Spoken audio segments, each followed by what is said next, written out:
नमस्कार दोस्तों, मैं हूँ आप सबकी दोस्त स्निग्धा और फिर से स्वागत कर रही हूँ आप सबको आप सबके अपने चैनल हिंदी क्लासेस स्निग्धा पर। दोस्तों, जैसे कि आप सबको पता है कि हमारी जो 2019 का यूजीसी नेट यानी कि एनटीए नेट का एग्जामिनेशन हुआ था, उसका रिजल्ट भी आ चुका है।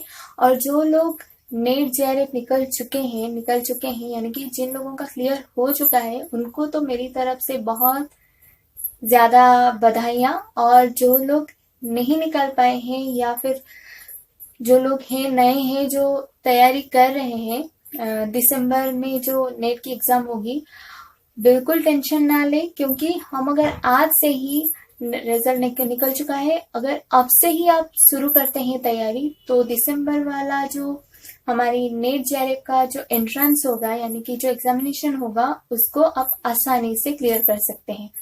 तो कुछ दिखाना है आपको दोस्तों, ये रही आपके पास, ये रही मेरे हाथ में, ये है हमारे 2019 का नेट का सिलेबस है, ये जो कि मैं प्रिंट आउट रख चुकी हूँ।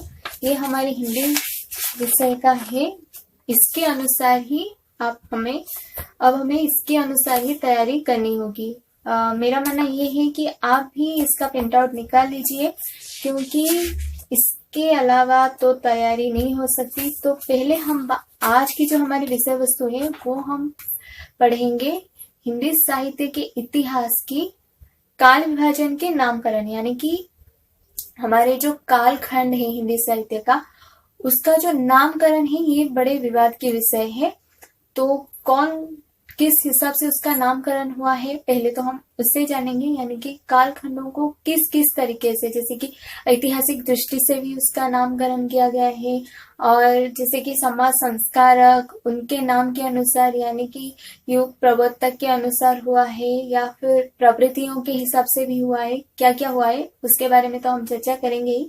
और फिर हम बात करेंगे हमारे पहली कालखंड यानी कि आदिकाल के नाम को लेकर भी जो विवाद हुआ है विद्वानों में, कौन कौन से विद्वान क्या क्या नाम दिए हैं आदिकाल की, उसके ऊपर थोड़ी सी दृष्टि निक्षेप करेंगे। तो देर किस बात की दोस्तों, चलिए आज की आलोचना शुरू करते हैं। तो दोस्तों, यहाँ आपके सामने पेज से कि हमारे हर काल का किस हिसाब से नामकरण हुआ है। जैसे कि देखिए, पहले हम बात करते हैं जैसे कि ऐतिहासिक नामकरण, यानी कि हमारे जो कालखंड है, 4 कालखंड है, उसका ऐतिहासिक दृष्टि से भी नामकरण हुआ है। जैसे कि यहाँ पर देखिए, आदिकाल यानी कि शुरुआत काल, मध्यकाल जैसे कि भक्ति काल, संक्रांति काल और आधुनिक काल आदि।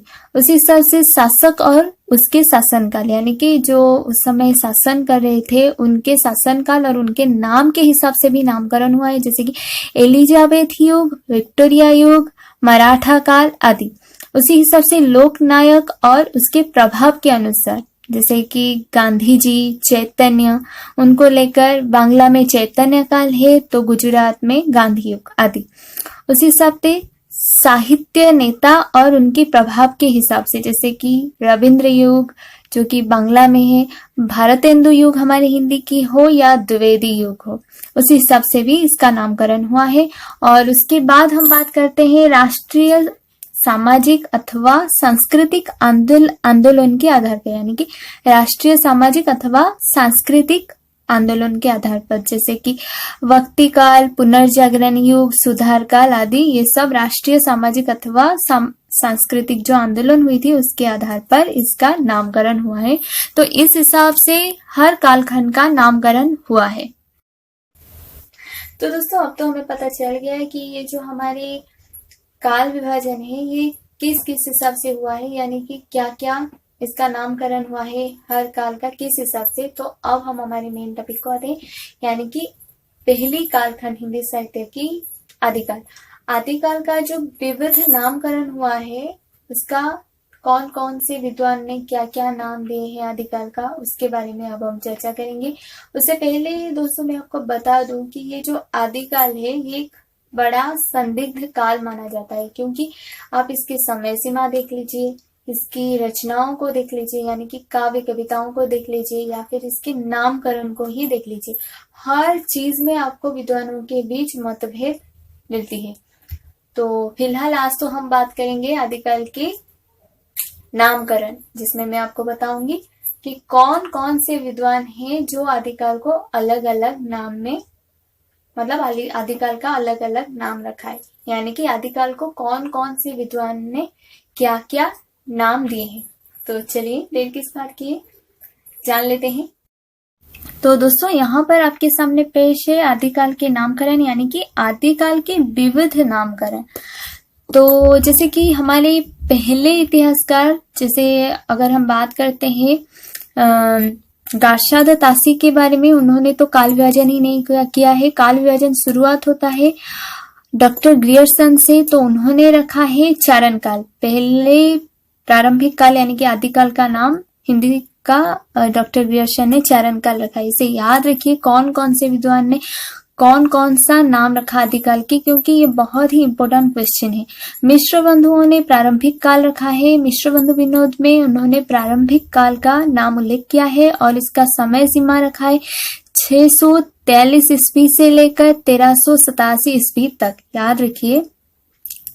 फिर आते हैं आचार्य शुक्ल, यानी कि हमारे आचार्य रामचंद्र शुक्ल, जिन्होंने वीर कथा काल रखा है और इनकी जो समय सीमा रही है वो ज्यादातर विद्वान इसमें सम्मत है और वो है संवत 1050 से लेकर 1375 तक। और डॉक्टर राम कुमार वर्मा, जिन्होंने की संधि काल और चारण काल नाम रखा है आदिकाल का। फिर आते हैं राहुल संकृतायन, जिन्होंने की सिद्ध सामंत काल रखा है इसका नाम। फिर आते हैं विश्वनाथ प्रसाद मिश्र, जिन्होंने वीर काल नाम रखा है। फिर आचार्य हजारी प्रसाद द्विवेदी एवं डॉक्टर रसाल, ये दोनों है जो आदिकाल नाम रखा है।